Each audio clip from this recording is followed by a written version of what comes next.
Hi mga karag-karag, welcome back to my vlog. Isang magandang umaga sa inyong lahat mula dito sa Lasak City. Nabuhay ang katawang lupa ko after sa masakit na hangover sa pa-birthday ni Kinoy. Ayun, grabe, lagapak si Kuragan. Buong araw akong namatay mga karag-karag. Di na talaga ako uulit na iinom pa.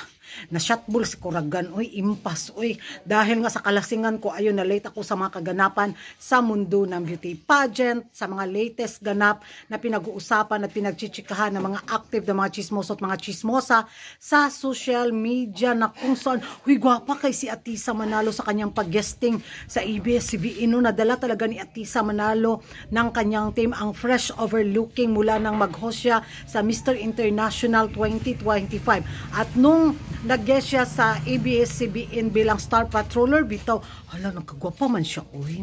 Iba yung aura niya ngayon. Nakuha ng team ni Atisa Manalo ang tamang timpla sa kanyang pa-styling at sa kanyang pa-makeup. Grabe yung glow. Guwapa, blooming kaayo siya mga karag-karag. Kaya ayun, marami ang approved na mga beauty pageant lovers na sana tuloy-tuloy yung pinakita ng team ni Atisa Manalo, yung mga ganitong mga palok ng ating pambato sa Miss Universe 2025 dahil patok na patok talaga.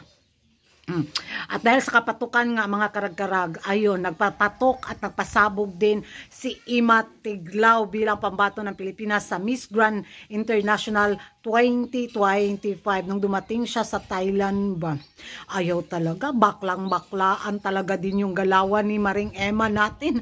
Lumalaban talaga sa back to back at fresh overlooking din si Maring Emma natin sa kanyang journey sa Miss Grand International 2025. Hindi talaga siya nagpapaawat din. Kumabog ng bongga, oy, umaura at na sa kanya mga latest interview bitaw na kung saan may siya, message siya kay Papa Nawat, kay Uncle sa kanyang journey sa Miss Grand International 2025. Watch this. 1, 2, 3. Hello, please. Welcome to Thailand. Thank you so much. Sawadika, Chanchu Emaka.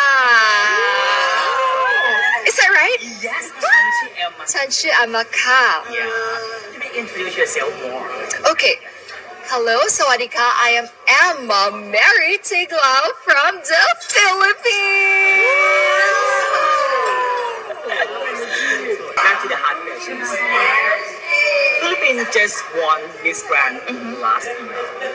Do you think that is hard for you to bring the golden cow back to Philippines again? There is pressure right there, but for me, my passion is bigger than the pressure I am feeling right now.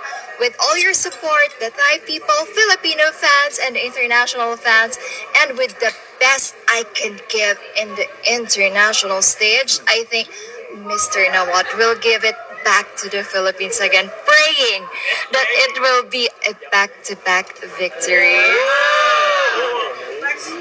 Yeah. So if I give you 30 seconds, I want you to say something to Papa Nawat. What do you want to say? 30 seconds. Whoa, 30 seconds. Yeah, I'm not ready for this, but I'm so excited to meet you, Mr. Nawat. Mr. Nawat, I know that CJ messaged you before, why so late? Papa Nawat, now it's not too late to crown another Filipina again.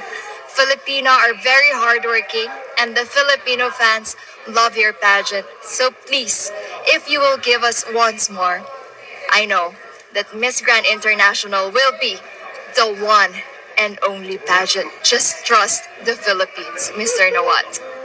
Oh my God. Yan ang mga karag-karag, narinig na ninyo ang mensahe ni Maring Emma para kay Uncle. Sana magdilang anghel si Maring Emma ba. At sana himukin at panaini ko pido ang puso't kaluluwa ni Uncle na ibigay niya ang back-to-back sa pins. Umasa ako pero ayaw ko ring maumasa ng bongga para hindi tayo masaktan. At base nga sa mga chikahan at chismisan na baka daw babawi si Uncle after noong pang-ukra niya kay Atisa Manalo, baka daw ibigay nga sa pins ang back-to-back bilang absuelto sa kanyang mga nagawang pang-ukray sa ating pambato sa Miss Universe. So isa daw to sa mga advantage ni Maring Emma. Sana. Pero kung hindi man ay laban pa rin pins. Oy. So, ewan ko sa inyo mga karagkarag kung ano yung magiging reaction ninyo dito nga sa mga pasabog eksena sa ating pambato sa Miss Grand International 2025 at sa Miss Universe. Sana no ma-maintain ng Pilipinas yung ranking natin kasi ang ganda ng pasok din sa laban ni Bundan sa Mr. International 2025 na uwi niya ang titulo at sana magtuloy-tuloy ang Pilipinas sa pamamayagpag, di ba?